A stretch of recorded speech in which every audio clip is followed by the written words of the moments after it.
The Banshees of Inisherin. Should it win an Academy Award? Let's dig in and find out. Banshees of Inisherin is a movie written and directed by Martin McDonough, starring Colin Farrell and Brendan Gleeson, as well as Kerry Condon and Barry Coogan as the four main characters. So this movie takes place in 1923 on the fictional island of Inisherin, while just across the water from the island is the mainland of Ireland, and on the mainland the Irish Civil War is being fought, and you can hear the Civil War from the island. So that's the backdrop of our story, and our story is the Civil War between Brendan Gleeson's character Colm and Colin Farrell's character Patrick. Colm decides he doesn't want to be friends with Patrick anymore, and Patrick doesn't understand why, because they've been friends their whole lives. This is a dark comedy.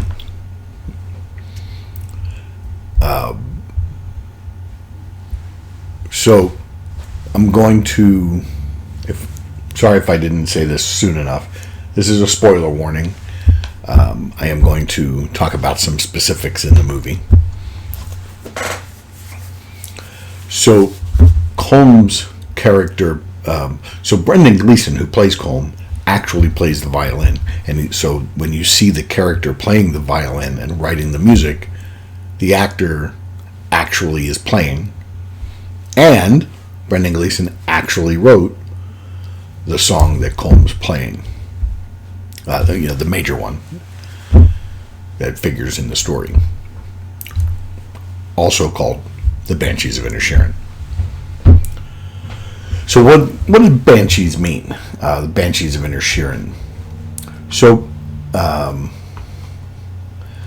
according to Irish legend, a fairy woman, or a banshee, would sing a lament or scream when a family member or beloved person died, even if they died far away. So if they did die far away, the Banshee song would be the first indication that someone had died. Some people say that they sing to lure people to their deaths.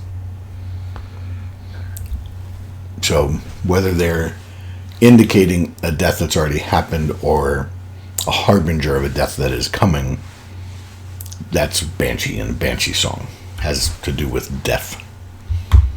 So in this movie, we see an actual possible Banshee, the old woman who looks stereotypically like a Banshee, and we see her on the water's edge beckoning to people and crying to them.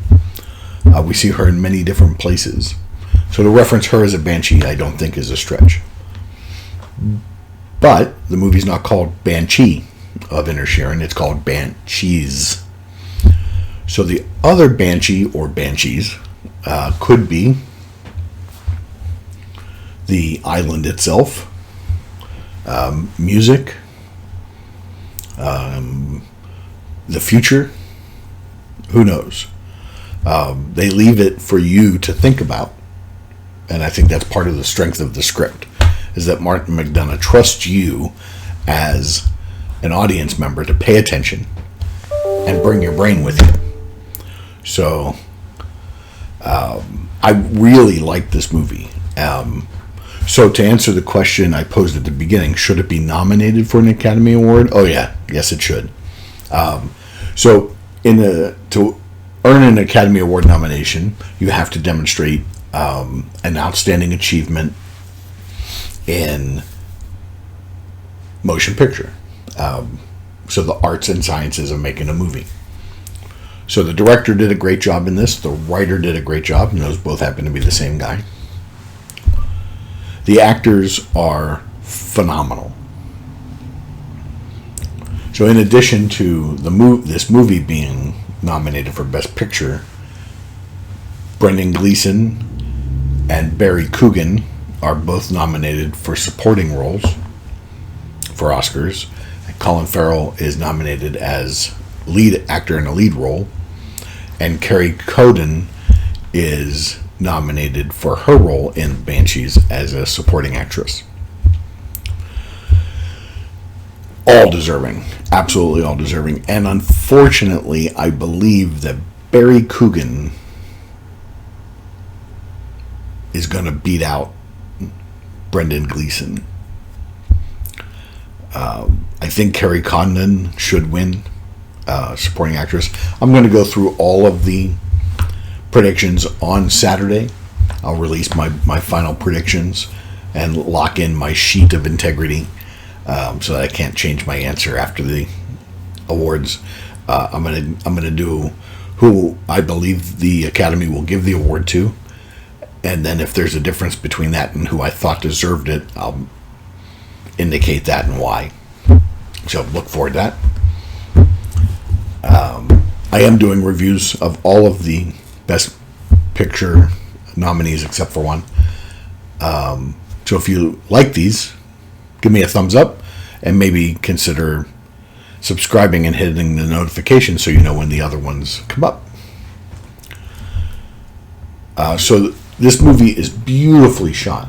The cinematography, I think it is nominated for cinematography. Let me just look. Oh, it is not. Well, that's a shame. Okay. So all of the actors did a great job. The director did a great job. The cinematographer did a great job. The editor did a great job. And one of the things I really like about what the director and the cinematographer did, everything looks very correct for 1923 on an island like this where people are basically farmers or herders of sheep or goats. All of the colors of their clothing is muted. You know, it's not all gray, but everything's sort of moving towards gray, except for Padraig's sister, played by Carrie Condon. Her wardrobe has color, some color. And then she is the one character that we find leaves the island to change her future. So she doesn't spend her whole life on the island. And when she's leaving the island, we see her in the brightest piece of clothing yet, a yellow coat. And as she's leaving, on the opposite shore, we see the Banshee calling to her. So either calling her to her death or just signaling that that part of her life is over. There isn't anything about this movie I didn't like. I liked it from the beginning to the end. I liked how they told the story. I liked the story that they told. I liked the brand of dark comedy. You know, it's comedy that you almost feel guilty about laughing. But let me know what you think. Did you like, when he threw his fingers at the door? Did you find that funny? Did you laugh? What was your favorite part? I'm not even sure what my favorite part would be. Except I really did like the final shot of them walking away from each other and the Banshee being directly in between them. So let me know in the comments what you thought of this movie and if you think it's going to win. And if you don't think this movie's going to win, let me know what movie you think is Best Picture this year. All right, so that's me. That's Banshees of Inisherin. Hope you enjoyed this. My name's Sean. This is Sean's Take, and I'll see you next time.